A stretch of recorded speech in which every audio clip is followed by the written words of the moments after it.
Улсын хурлын гишүүдийн өнөөдөр өдрийн мэндийг хүргэе. Арс намын бүлэг өчигдөр хуралдаад шийдвэр гаргасан.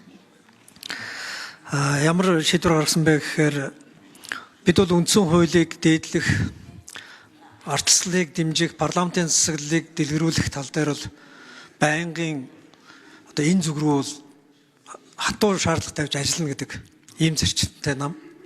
Тийм учраас үндсэн хуулийн цэцгийн гаргасан дүгнэлт дурддагдсан зүйлүүдийг бол улсын хурл бол хүлээн зөвшөөрөх ёстой гэж арц намын бүлэг бол үзсэн.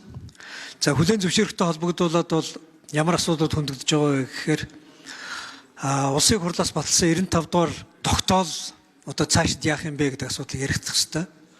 Үндсэн хуулийн цэцгийн дүгнэлт улсын хурлд ирсэн. Үндсэн хуулийн дээр маш тодорхой байгаа. Үндсэн хуулийн 66 дугаар зүйл дээр үндсэн хуулийн зөрчсөн эсэх маргаантай асуудлыг үндсэн хуулийн цэцэг хилцээд дүгнэлт гаргаж улсын хурлд оруулна.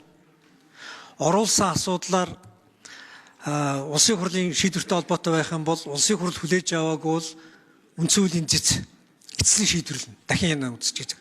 Ийм зохицуулттай. Тэгээд өнөөдрийн яг энэ чуулганы хуралдаан бол өмнөх байнгын хоороодын хуралдаан дээр улсын хурлын 95 дугаар тогтоолыг яаж шийдэх тухай бол ярилцаагүй. Үндсэн хуулийн 66 дугаар зүйлийн дагуу улсын хурл ямар шийдвэр гаргах тухай бас ярилцаагүй. Үндсэн хуулийн 66 дугаар зүйл дээр маш тодорхой зааснаар бол яг энэ улсын хурлын шийдвэртэй холбоотой асуудал дээр бол улсын хурлын олон хүрэлцэн ирж саналаа ил гаргах замаар шийдвэрлэх ёстой. Тэгжээж хүлээж авсан аваагүй гэдэг асуудал хөндөгдөнө. Тэгээ манай намын өчигдрийн мэдгэл дотор маш тодорхой заасан байгаа. 25 оны 10 дугаар сарын 22-ны өдрийн их сурлын хуралдаанаар 8 дугаар дүгнэлтийг улсын хурл хүлээн зөвшөөрөх нь хууль ёсыг дээдлэх энэ зарчимд нийцнэ гэж үзсэн учраас улсын хурл энэ хүлээн зөвшөөрөх ажлыг хийх ёстой. Энэ ажлыг хийгээгүй үл ойлгохтой байдалтай байгаа учраас хэлцэж байгаа өнөөдөр энэ асуудал дээр арчилсан нам 5 өдрийн завсарлага авч байна. Бүлгээрээ дахин биднээс ярилцах шаардлага байгаа.